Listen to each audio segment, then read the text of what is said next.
யாழ்ப்பாணத்திலிருந்து வருகை தரும் நான் பார்லிமென்ட் அமர்வில் உரையாற்ற விடாது தடுக்கப்படுவதாக பார்லிமென்ட் உறுப்பினர் அர்ச்சுனா ராமநாதன் குற்றம் சாட்டினார்.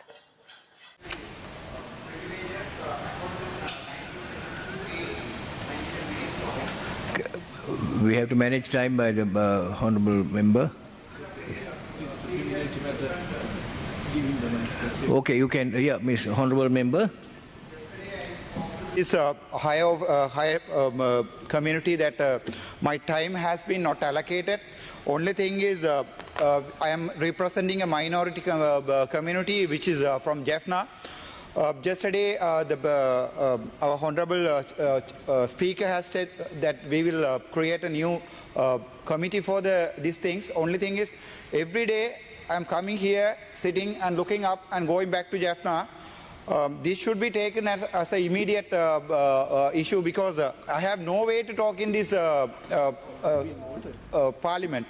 So please kindly give me a quick answer on this. We can't make a committee and we can't do a round-up discussion on these things because every day I am losing my privilege to speak in this high office. Honourable Member, the Speaker will give his opinion on that because it has been taken up, I was told, and this will be addressed to it certainly.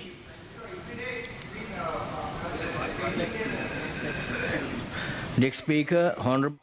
ஈழத்தமிழர்கள் மீது புரியப்பட்ட இனப்படுகொலைக்கு சர்வதேச போர்க்குற்ற விசாரணையை கோரும் வகையில் இலங்கைக்கு எதிரான Geneva தீர்மானத்தை நிறைவேற்ற அமெரிக்கா அழுத்தம் வழங்க வேண்டும் என பார்லிமென்ட் உறுப்பினர் சிவஞானம் ஸ்ரீதரன் அமெரிக்க தூதுவரிடம் வலியுறுத்தியுள்ளார். பார்லிமென்ட் உறுப்பினர் சிவஞானம் ஸ்ரீதரன் தலைமையிலான இலங்கை தமிழரசு கட்சியின் பாராளுமன்ற குழுவினருக்கும் இலங்கைக்கான அமெரிக்க தூதுவர் ஜூலி சங்கும் இடையிலான சந்திப்பு நேற்று மாலை கொழும்பில் நடைபெற்ற போதே அவர் மேற்குறித்த விடயத்தை வலியுறுத்தியுள்ளார்.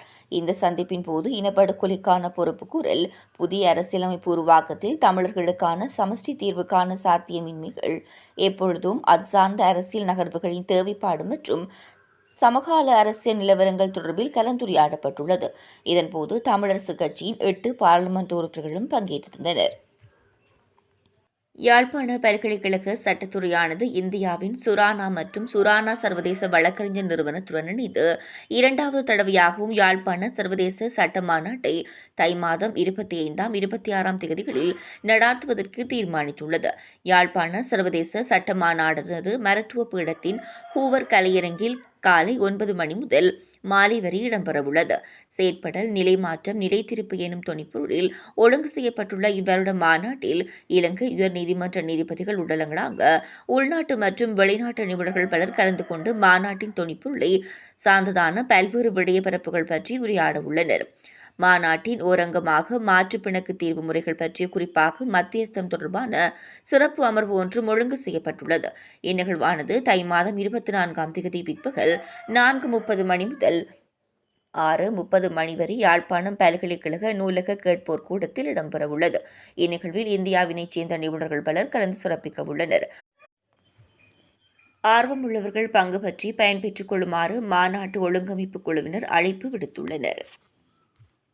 யாழ்ப்பாணத்தில் இடம்பெற்ற 4வது உலக தமிழராட்சி மாநாட்டில் படுகொலை செய்யப்பட்டவர்களின் 51வது நினைவேந்தல் நாளை இடம்பெறவுள்ளது. நாளை வெள்ளிக்கிழமை காலை 9:30 மணிக்கு யாழ்ப்பாணம் முற்றவெளியில் அமைந்துள்ள உலக தமிழராட்சி மாநாட்டில் படுகொலை நினைவாலயத்தில் உணர்வுபூர்வமாக அனுஷ்டிக்கப்பட உள்ளது.